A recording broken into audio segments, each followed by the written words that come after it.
Good morning छात्र छात्री आज आको मैं तुम्हालोकर ओसरत नतुन एटा टपिक्स লৈ আহিছো।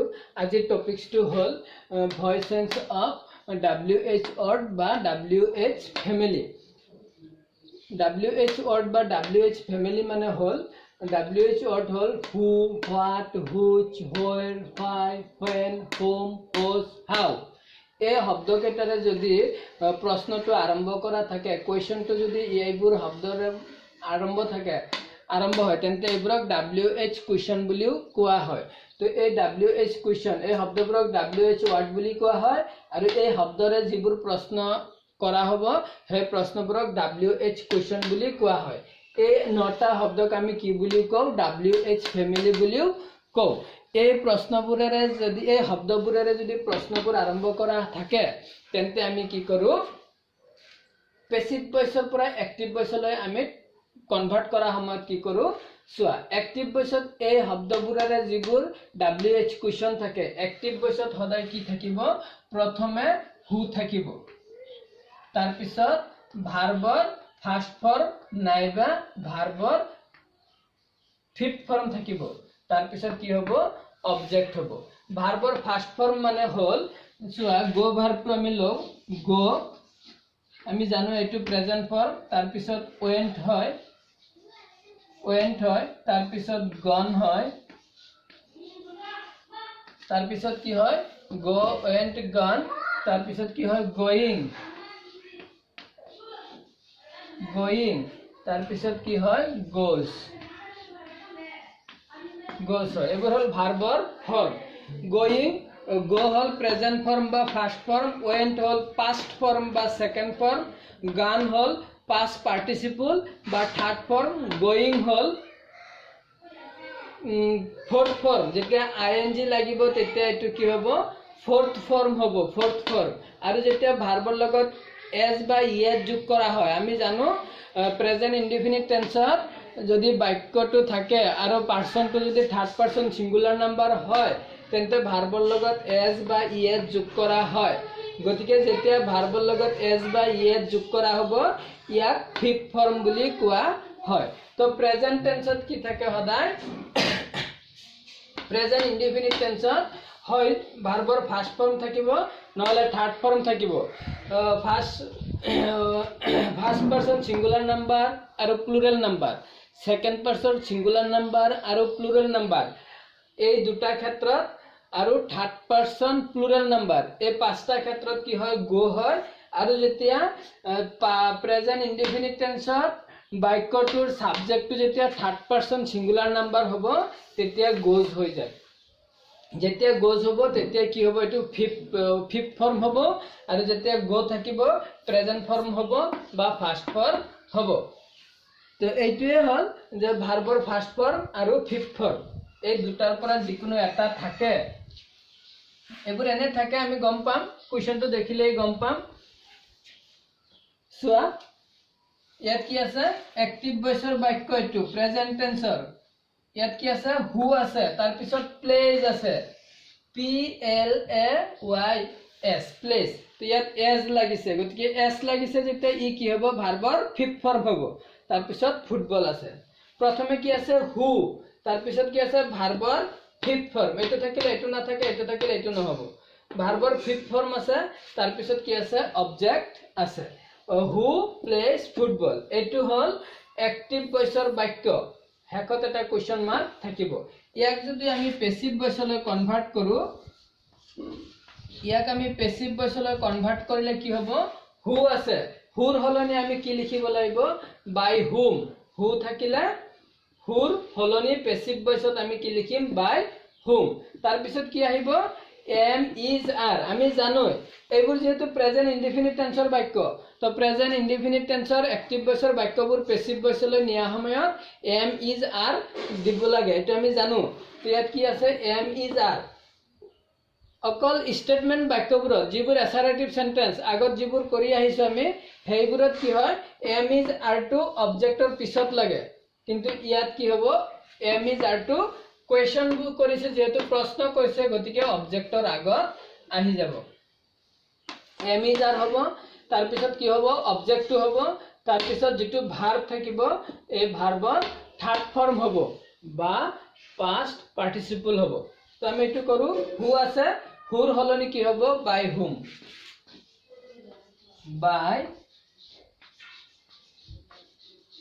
হুম হ'ব तार पिছত কি আছে एम इज आर जिकुनु এটা হ'ব যেহেতু অবজেক্ট টু কি হ'ব অবজেক্ট টু চাই পেলাহে আমি এম ইজ আৰ বহাম ইয়াত অবজেক্ট টু কি আছে ফুটবল তো ফুটবলৰ লগত কি হ'ব ইজ হ'ব বাই হুম ইজ तार पिছত ফুটবল অবজেক্ট টু আহি গল तार पिছত ভাৰ্বৰ থাৰ্ড ফৰ্ম ভাৰ্বটো আছে প্লে থাৰ্ড ফৰ্ম হ'ব প্লেড হেকত এটা প্ৰশ্নবোধক চিন হ'ব By whom is football played?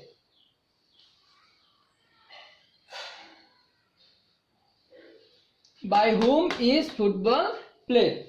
আৰু এটা এক্সাম্পল লও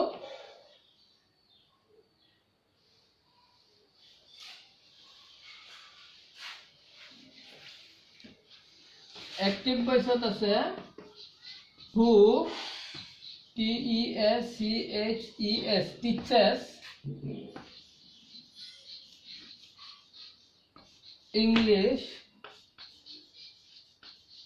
there so who teaches English there प्रथमे আছে who एक्टिव फॉर्मत আছে who तार पिছত আছে teaches ভাৰ্বৰ ফিফথ ফৰ্ম আছে तार पिছত অবজেক্ট আছে আৰু বাকি বাক্যৰ বাকি অংশখিনি হেকত থাকিব তো পেসিভ ভয়েসত ইয়াক আমি কি কৰিম বাই হু আছে বাই হুৰ হলনি কি লিখিম bye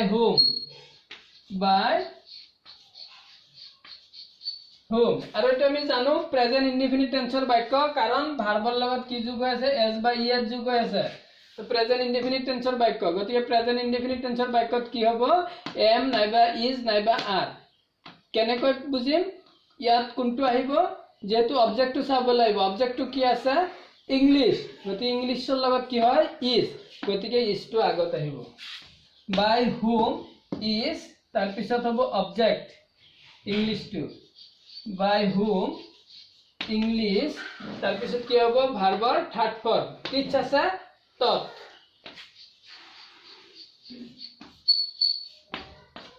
bye whom is English তত তাৰ পিছত দেয়াৰ আছে দেয়াৰ টু লিখিম হেকত প্ৰশ্নবোধক নাপাহৰিবা who by whom is the English taught there আৰু এটা লও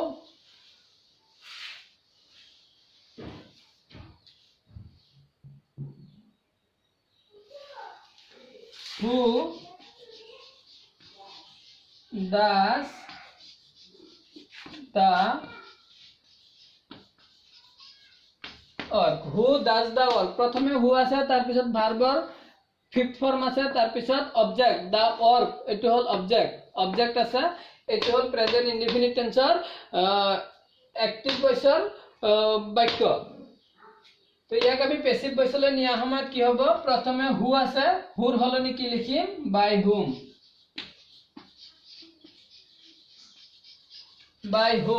তাৰ পিছত এম ইজ আৰ হ'ব যেহেতু অবজেক্ট হল দা ওয়াৰ্কৰ লগত কি আহিব ইজ আহিব by whom is तार पिছত অবজেক্ট আহিব দা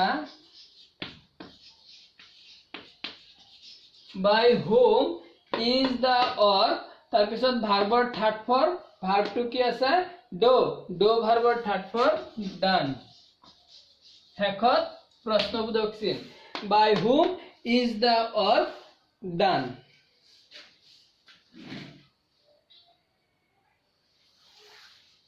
ছাত্ৰ ছাত্ৰীসকল এতিয়া আমি আলোচনা কৰিম ভয়েসেন্স অফ WH কোৱেশ্চন বা family of past indefinite tense past indefinite টেন্সত থকা ইন্টাৰোগেটিভ সেন্টেন্সবোৰ एक्टिव ভয়েসৰ পৰা কেনেকৈ পেসিভ ভয়েসলৈ কনভাৰ্ট কৰিব লাগে সেই বিষয়ে আমি এতিয়া আলোচনা কৰিম আগৰ ভিডিও অলপ আগত আমি আলোচনা কৰিলো কি যে প্ৰেজেন্ট ইনডিফিনিট টেন্সত থকা ইন্টাৰোগেটিভ সেন্টেন্সৰ অৰ্থাৎ WH কোৱেশ্চনৰে আৰম্ভ হোৱা ইন্টাৰোগেটিভ সেন্টেন্সবোৰ কেনেকৈ एक्टिव ভয়েসৰ পৰা পেসিভ ভয়েসলৈ কনভাৰ্ট কৰিব লাগে সেই বিষয়ে আমি আলোচনা কৰিলো এতিয়া আমি আলোচনা কৰিম যে WH ওয়াৰ্ডেৰে আৰম্ভ হোৱা ইন্টাৰোগেটিভ সেন্টেন্সবোৰ কেনেকৈ এক্টিভ ভয়েসৰ পৰা পেসিভ ভয়েসলৈ কনভাৰ্ট কৰিব লাগে পাস্ট ইনডিফিনিটত থাকোতে অৰ্থাৎ পাস্ট ইনডিফিনিট টেন্সৰ WH কুৱেশ্যনেৰে আৰম্ভ হোৱা ইন্টাৰোগেটিভ বাক্যবোৰ কেনেকৈ এক্টিভ ভয়েসৰ পৰা পেসিভ ভয়েসলৈ কনভাৰ্ট কৰিব লাগে সেই বিষয়ে এতিয়া তোমালোকৰ লগত আলোচনা কৰিম এতিয়া চোৱা যে পাস্ট ইনডিফিনিট টেন্সৰ যেটো ইন্টাৰোগেটিভ সেন্টেন্স সেই সেন্টেন্সটো কেনেকৈ থাকিব প্ৰথমে হু থাকিব तार पिছত की থাকিব ভাৰ্বৰ second form go went gone অৰ্থাৎ পাস্ট ফৰ্ম ভাৰ্বৰ সেকেন্ড ফৰ্ম বা পাস্ট ফৰ্ম থাকিব तार पिছত কি থাকিব অবজেক্ট থাকিব আৰু একেবাৰে শেষত কি থাকিব এটা প্ৰশ্নবোধক চিন থাকিব এটো হল পাস্ট ইনডিফিনিট টেন্সৰ ইন্টাৰোগেটিভ সেন্টেন্স এই বাক্যটো আমি পেসিভ ভয়েসত কনভাৰ্ট কৰা সময়ত আগৰ নিয়মটোৰ নিচিনা একে প্ৰায় একে হু থাকিলে বাই হুম লিখিম तार पिছত কি আহিব আমি জানো পাস্ট ইনডিফিনিট টেন্সৰ থাকিলে ওয়াজ ওয়েৰ লাগে তো ইয়াত ওয়াজ বা ওয়েৰ হ'ব तार पिছত কি আহিব অবজেক্ট আহিব तार पिছত ভাৰ্বৰ থাৰ্ড ফৰ্ম হ'ব এতিয়া আমি এটা উদাহৰণেৰে আলোচনা কৰো আহা চোৱা কি আছে যে চোৱা প্ৰথমে আছে হু সেন্ট দিস গিফট হু तार पिছত ভাৰ্বৰ সেকেন্ড ফৰ্ম আছে send sent sent এটো ভাৰ্বৰ সেকেন্ড ফর্ম আছে तार पिছত কি আছে this gift এটো হল অবজেক্ট আছে এই ফরমেশন মতে ইয়াত আছে ইয়াক আমি এতিয়া এক্টিভ ভয়েসৰ পৰা কেনেকৈ পেসিভ ভয়েসলৈ নিউ লক্ষ্য কৰা WHO অর্থাৎ হু আছে হু থাকিলে আমি জানো কি লিখিম বাই হুম तार पिছত কি আহিব ওয়াজ নাইবা ওয়েৰ আহিব তো ওয়াজ আহিব না ওয়েৰ আহিব কেনেকৈ গম পাম সেই কাৰণে আমি কি কৰিব লাগিব এই অবজেক্টৰ ওপৰত নিৰ্ভৰ কৰিব লাগিব অবজেক্টটো আছে দিস গিফট গতিকে ওয়াজ হ'ব দিস গিফটৰ লগত কি হ'ব ওয়াজ হ'ব বাই হুম ওয়াজ হ'ব গতিকে ওয়াজটো আগত লিখিব লাগিব by whom was this gift by whom হৈ গল was whereৰ পৰা was আহি গল অবজেক্ট আহি গল this gift তাৰ পিছত কি হ'ব ভাৰ্বৰ থাৰ্ড ফর্ম sent আছিল sent sent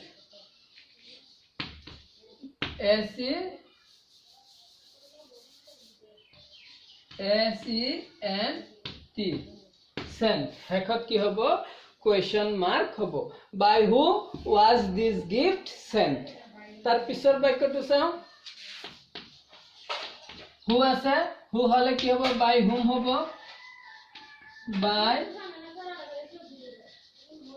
বাই হুম तार পিছত কি আছে ওয়াজ নাইবা ওয়েৰ আহিব যেহেতু কি হ'ব দা আমব্ৰেলাৰ লগত কি আহিব ওয়াজ আহিব বাই হুম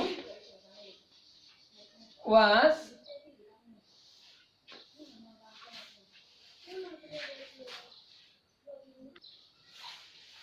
by whom was तार पिছত কি হ'ব অবজেক্ট হল দা আমব্রেলা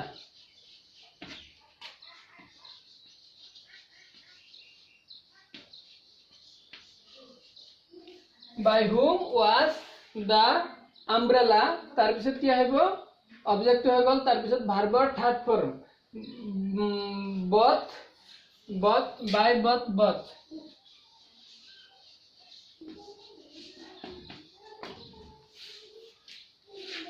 বুঝি পেলা একে নিয়ম অকল আমি আগত আলোচনা কৰিছো ওয়াজৰ আহিব অবজেক্ট আহিব ভাৰ্বৰ থাৰ্ড ফৰ্ম আহিব আৰু হু থাকিলে বাই হুম হ'ব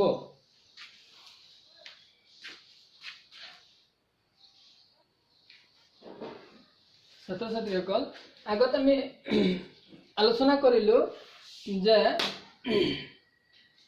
প্ৰেজেন্ট ইনডিফিনিট টেন্সত থাকিলে কেনেকৈ কৰিব লাগিব আৰু পাস্ট ইনডিফিনিট টেন্সত থাকিলে কেনেকৈ এক্টিভ ভয়েসৰ পৰা পেসিভ ভয়েসলৈ নিব লাগে ইন্টাৰোগেটিভ সেন্টেন্সবোৰ WH থকা ইন্টাৰোগেটিভ সেন্টেন্সবোৰ কেনেকৈ নিব লাগে আমি আলোচনা কৰিলো কিন্তু প্ৰেজেন্ট ইনডিফিনিট আৰু প্ৰেজেন্ট পাষ্ট ইনডিফিনিট বাদ দি বাকি যি কেইটা টেন্স আছে present continuous present perfect past continuous past perfect future indefinite future continuous future perfect এই বাকি টেন্সবোৰৰ ক্ষেত্ৰত এই নিয়মটো প্ৰযোজ্য হ'ব এইখিনি মনত ৰাখিব লাগিব বাকি টেন্সৰ ক্ষেত্ৰত এইবোৰ অকল প্ৰেজেন্ট ইনডিফিনিট আৰু পাষ্ট ইনডিফিনিট এই অলপ আগত বুজালো যে তেনেকৈ কৰিব লাগিব সেই দুটা টেন্স বাদ দি বাকি যিবোৰ টেন্স থাকিব সেই টেন্সত এই ফৰ্মুলা মতে আমি এক্টিভ ভয়েসৰ পৰা পেসিভ ভয়েসত কনভাৰ্ট কৰিব লাগিব এতিয়া চোৱা এক্টিভ ভয়েসৰ বাক্যবোৰ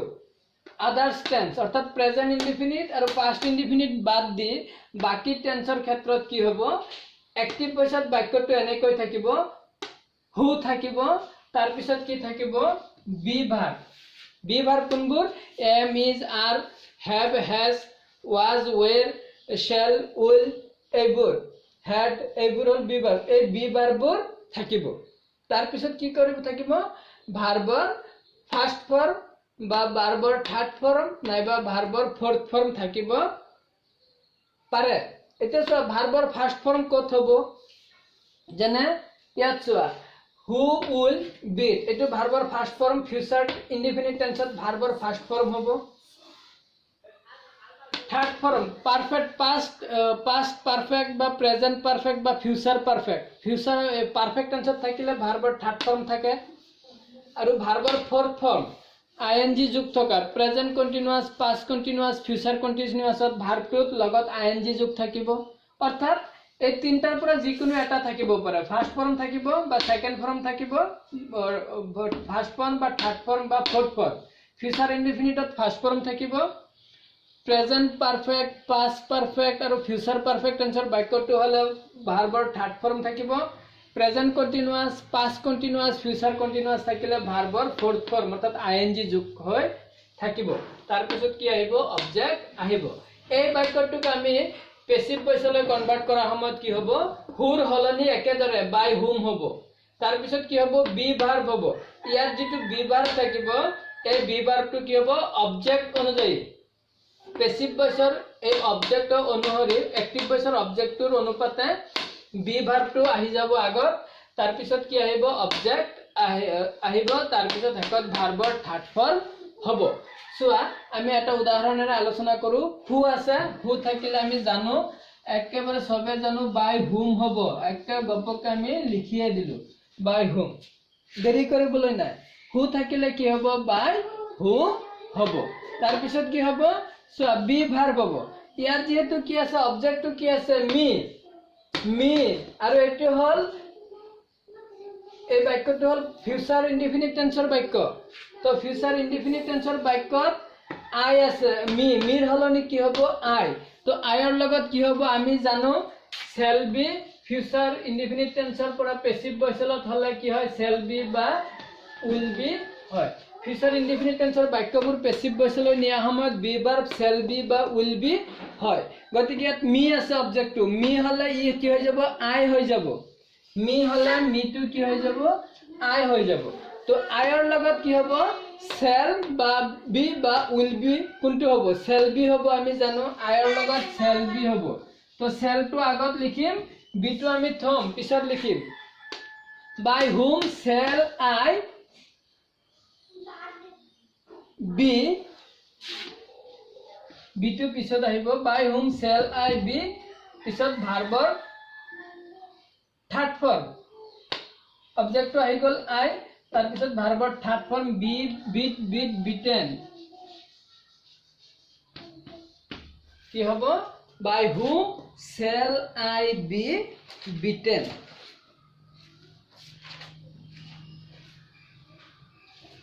by whom shall be I beaten আকৌ এটো চাও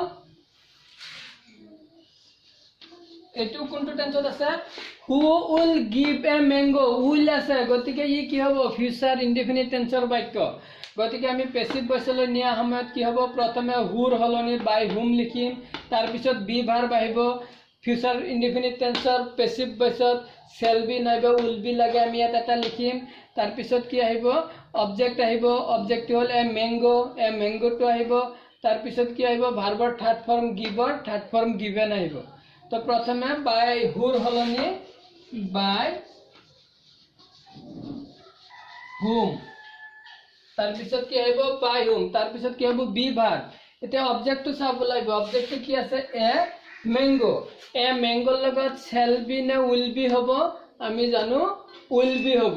গতিকে উইল বিৰ উইলটো আগত আহিব, will by whom will A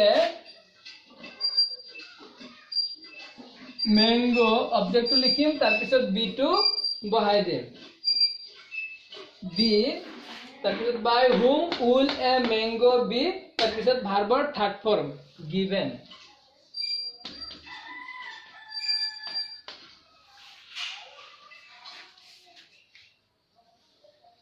By whom will a mango be given?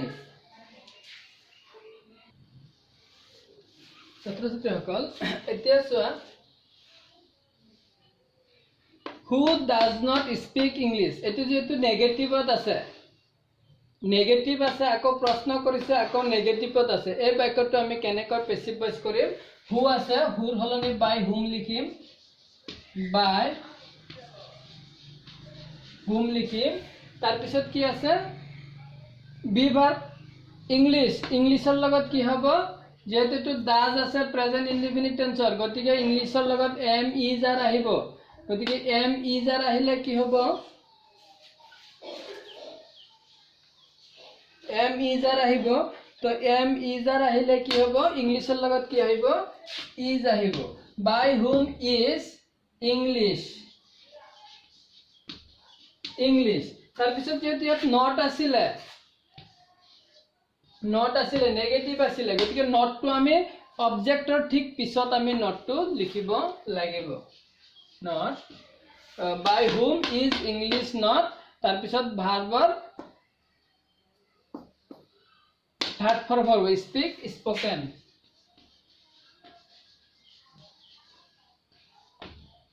spoken, by whom is English not spoken, by whom is English not spoken। তাৰপিছত এই বাক্যটো কৰো, হেকৰ বাক্যটো কি আছে, who will not help you, future টেন্সত will আছে, গতিকে ফিউচাৰ ইনডিফিনিট, তো হু আছে, হুৰ হলনি আমি কি লিখিম বাই হুম, বাই হুম, তাৰপিছত কি আহিব বাই হুম, তাৰপিছত বি ভাৰ্ব কি হ'ব, ইয়াত যেহেতু ইউ আছে, ইউৰ লগত কি হ'ব উইল হ'ব, বাই হুম উইল ইউ, অবজেক্টৰ পিছত কি আহি যাব নট আহি যাব, নট, তাৰপিছত ভাৰ্বৰ থাৰ্ড ফৰ্ম হ'ব হেল্প, হেল্প, হেল্প।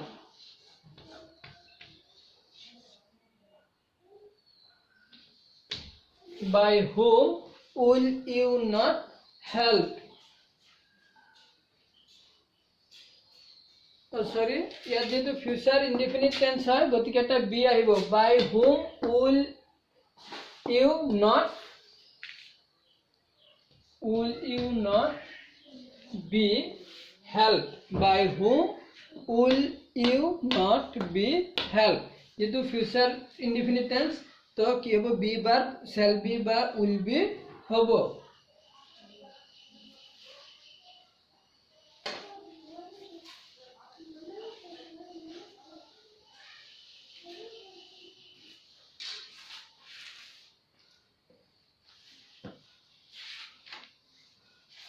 এতিয়া তোমালোকে কেইটামান হোমৱৰ্ক লোৱা, হোমৱৰ্কখিনি কৰিবা। 1 number, who sings the song, who sings the song। 2 number লোৱা, who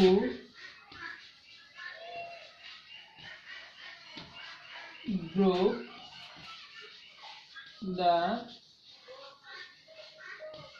glass 3 নম্বৰ লোৱা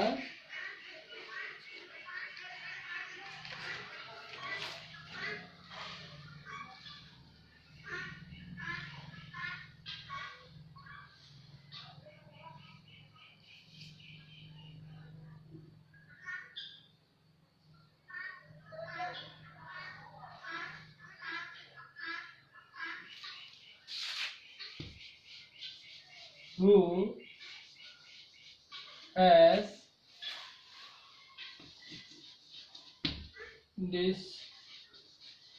discovered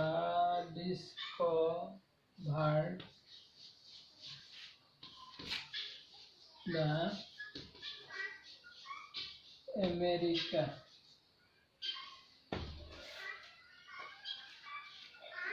Who has discovered the America? হ'ব পিছত হেৰি দিলে হ'ব তাৰপিছত লিখা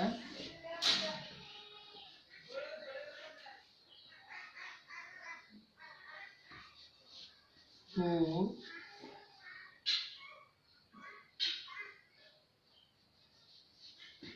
will not eat